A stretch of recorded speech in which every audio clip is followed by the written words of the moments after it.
Rhapsodie des réalités, jeudi 19 février 2026, par notre homme de Dieu, le pasteur Chris Oyakhilome. Notre message du jour est intitulé « Une communion continue avec l'Esprit ». Et notre passage du jour se trouve dans Romains 8, verset 6, « Car l'affection de la chair, c'est la mort, mais l'affection de l'Esprit, c'est la vie et la paix. » Souvent, les gens ont du mal à entretenir une véritable communion avec le Saint-Esprit, parce qu'ils vivent constamment selon leur intelligence naturelle.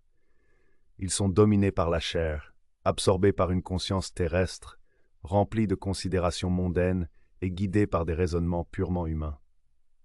Pourtant, la Bible déclare « L'affection de la chair, c'est la mort, mais l'affection de l'esprit, c'est la vie et la paix. » S'il y a une chose qui doit être constante dans votre vie, c'est de vivre dans une communion perpétuelle avec le Saint-Esprit, reconnaissant sa personne, lui parlant et marchant avec lui chaque jour.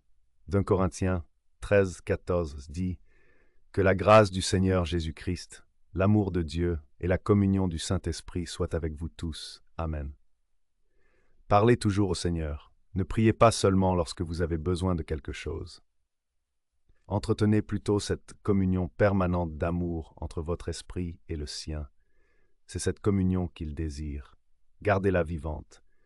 1 Corinthiens 1, 9 dit « Dieu est fidèle, lui qui vous a appelé à la communion de son Fils, Jésus-Christ notre Seigneur. » La communion, c'est la communication, le partage intime, une participation commune. De la Genèse à l'Apocalypse, nous voyons que Dieu parle. Il a parlé pour amener la création à l'existence. Il a parlé à Adam, à Noé, à Abraham, à Moïse, aux prophètes et par son Fils Jésus-Christ. Aujourd'hui encore, par sa parole et par le Saint-Esprit, il parle toujours. Apprenez donc à l'écouter et à lui répondre dans une véritable communion. Voilà la vie dans l'Esprit. Alléluia. Prions ensemble. Cher Père, merci de m'avoir introduit dans une communion divine avec toi. Je suis conscient de ta présence en moi et je me réjouis du privilège et de la bénédiction de communier avec toi en tout temps. Par cette communion, je suis guidé, fortifié et inspiré à vivre la vie supérieure en Christ et à accomplir mon dessein au nom de Jésus. Amen. À cet instant, j'adresse une invitation à toute personne qui n'a pas encore confessé Jésus-Christ comme Seigneur et Sauveur à répéter cette prière de salut. Ô Seigneur Dieu, je crois de tout mon cœur en Jésus-Christ, le Fils du Dieu vivant.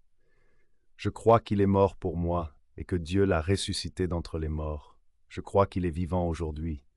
Je confesse de ma bouche que Jésus-Christ est le Seigneur de ma vie dès ce jour.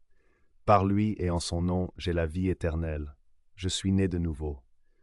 Merci Seigneur d'avoir sauvé mon âme. Étant désormais né de nouveau, engagez-vous activement dans une église locale et laissez-vous édifier par les enseignements bibliques afin de marcher avec assurance dans votre nouvelle vie de foi. Avant de conclure, nous exprimons notre profonde reconnaissance à notre homme de Dieu, notre cher pasteur Chris Oyakhilome, pour sa fidélité à l'appel du très grand Dieu et pour avoir conduit des multitudes des ténèbres à la lumière par la proclamation inspirée de la parole de Dieu.